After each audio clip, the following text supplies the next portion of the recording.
All right, cutting across to some news coming in. This is DGCA issuing a statement now in the Air India fuel switch row. The DGCA has now issued a statement saying that both left and right switches were checked and found satisfactory with the locking tooth, the pole fully seated and not splitting from run to cut off. Now, when the full force was applied parallel to the base plate, the switch remained secure. Now, all these details basically, what is the context to this? Remember that just a couple of days ago, there was another case flagged off by a pilot who was, on the Boeing 787 Dreamliner and said that there was a problem with the switch. Now, post that flagging off, there had been an alert that had been sounded off and there were checks going on. So what exactly has happened? Let's get an update from my colleague Shreya Chatterjee now joining us for the very latest. Shreya, take us through what exactly is DGCA saying at the moment. They're saying, yes, there is a concern on these switches, but on that particular aircraft, that was not the case. Is that correct? Well, absolutely. Now, this is a huge turnaround that's now coming in from the DGCA, where they're clearly saying that on the third attempt, the switch latched correctly in run and it remains stable. So, in the initial two occasions that they are mentioning, that the crew had observed that the fuel control switch did not remain positively latched, but when there was some vertical pressure that was applied, the switches were found to be latched. Now, the technicalities of this is something that only the DGCA and the Air India engineering department is fit to answer, because remember, they've also carried out a sweep of security check across their Dreamliner fleet. That's something that we got a confirmation in the morning. And now the DGCA is saying that after a thorough check of this very aircraft is where it was found fit and fine. So clearly, we'll have to wait and watch, because inspections will still have to be carried out. And now, with the DGCA coming in saying that the DGCA officers were present. Shreya, help me understand this. Is it true that DGCA has blamed the pilot over the fuel switch defect? Well, not the exact words, but they're saying that the video that have been circulating on social media was analyzed in light of Boeing recommended procedures. And it was observed that the procedure demonstrated in the video was circulated incorrectly. So it's the video in concern which the DGCA is saying has been purportedly, misused in an incorrect manner to flag off the issue. But they're saying that the runoff switches in the third attempt latched on correctly, thereby saying that in their presence, when the inspection was carried out, the flight was found fit. Right. Shreya, very quickly, for anybody taking a Dreamliner at the moment, what is the DGCA guideline? Is it safe to travel? Well, obviously, because that is what they are implying right now. They're saying that the airline is being advised to circulate the Boeing recommended procedure for operation of fuel cut switches. So there was some operational error is what the DGCA is exactly pointing it out. And because there's an inspection that's also been carried out, it's like allaying the fear that was created after the news break yesterday. They're now saying this. Sure.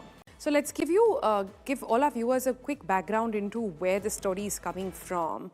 Well, remember, months after the deadly Air India crash, the fuel switch scare has once again raised alarm. Now, the pilot on Air India flight reported a fuel control switch defect after landing, prompting the airline to actually ground the Boeing 787 aircraft. With concerns over the Ahmedabad, the Dreamliner crash as well still fresh, pilots have yet again warned of this very serious safety red flag. But what exactly happened here? Take a look at this report for more.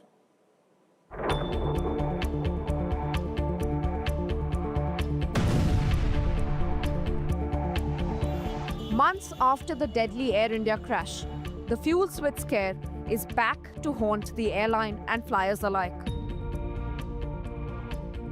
One of the pilots on an Air India flight from London to Bengaluru reported a defeat in the fuel control switch after landing in Bengaluru. Air India has grounded the plane. The aircraft, like the one that crashed in Ahmedabad in June last year, was a Boeing 787. Air India has said that the matter has been communicated to the aviation watchdog DGCA. Earlier, following a DGCA directive, fuel control switches on all Boeing 787 aircraft in its fleet were inspected, but no issues were found. The airline has also flagged the issue to Boeing, which in response has supported Air India's review of the matter. They should corroborate with the data, flying data recorder and other observations. But if you remember, even in 2018, there has been a recommendatory guidelines by Boeing and FAA about the sensitivity of fuel control mechanism. So we now need to look at it more seriously. The scare brings back memories of the Boeing 787 Dreamliner, which crashed in Ahmedabad in June last year, killing 260 people. Preliminary probe had revealed that within seconds of takeoff, both engine fuel control switches were moved from run to cut-off.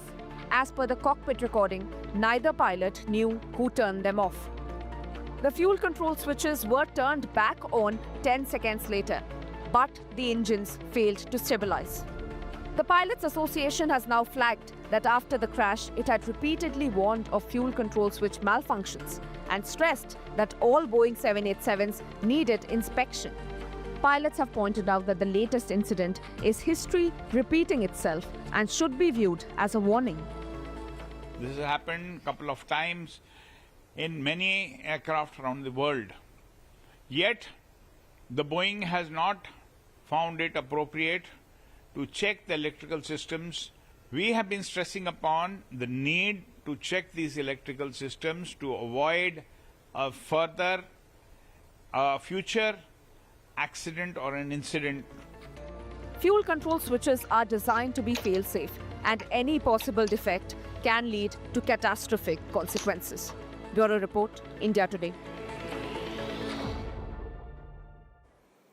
All right, remember that the Ahmedabad Dreamliner crash was one of India's darkest aviation moments. The wide-body aircraft now losing power seconds after takeoff, engines failing silent, 260 lives lost. That tragedy is still raising some very difficult questions in front of us. It has shaken up a lot of confidence that people have in these Dreamliners as well.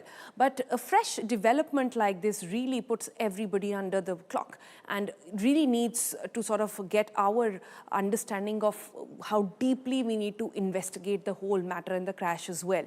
But what exactly happened? Let's quickly recap and jog your memory there. Now, Air India ordered a detailed check across Boeing 787 Dreamliner fleet from that London to Bengaluru flight when that pilot reported that something was off with that switch. But why is this switch so significant? Let's try and understand that. Now, the fuel control switch regulates the flow of the fuel into the engines. It's moved to cut off the engines, lose thrust almost immediately. And in Ahmedabad crash sequence, investigations had already been examining why both switches appeared to move from run to cut-off moments after takeoff. Now, a separate operational incident has also forced airlines and engineers to look again at whether this issue could actually involve more than the cockpit action alone, meaning it's not just about, pilot switching it off. And that's why we kept showing you that video. They have to lift it up, then drag it down. Galti se nahi ho sakta hai. That was the whole deal. And no pilot would actually do that. The aircraft involved had been pulled from service, inspections were underway as well, and a lot of overhauling happened. So now there are reactions coming in from DGCA, from Boeing as well. So let's try and see how this entire episode is to be seen. But let's get a perspective from experts now. Devesh Agarwal, who's an aviation expert and founder for Bengaluru Aviation.com, joins us now. Devesh, I've tried to simplify what this switch actually does in whatever understanding we as non-experts have, but give us an insight into I'm just thinking as a layman, I'm just thinking as a flyer at the moment. One plane got down, the other one, a pilot is flagging issues as well. Is there a reason to get concerned? Hello, good evening, and firstly, thank you for having me on your show. Yes, it is a reason for concern, and a simpler way I can explain the fuel cutoff switch. If you remember the old diesel engines, which used to have you had to because the diesel engine is kind of self-sustaining. It doesn't require a separate spark plug. So, not like a petrol engine, you just switch the key off and the engine stops. If you remember in the old days, the diesel engine, we used to have to pull out a choke, which literally, starved the engine of fuel and then the engine come to a stop. So the fuel cutoff switch is sort of something like that in a jet engine. Jet engine per se doesn't have just an ignition that I turn the key and the engine gets switched off. So the only sort of switch off the engine is to starve the fuel. Devesh, just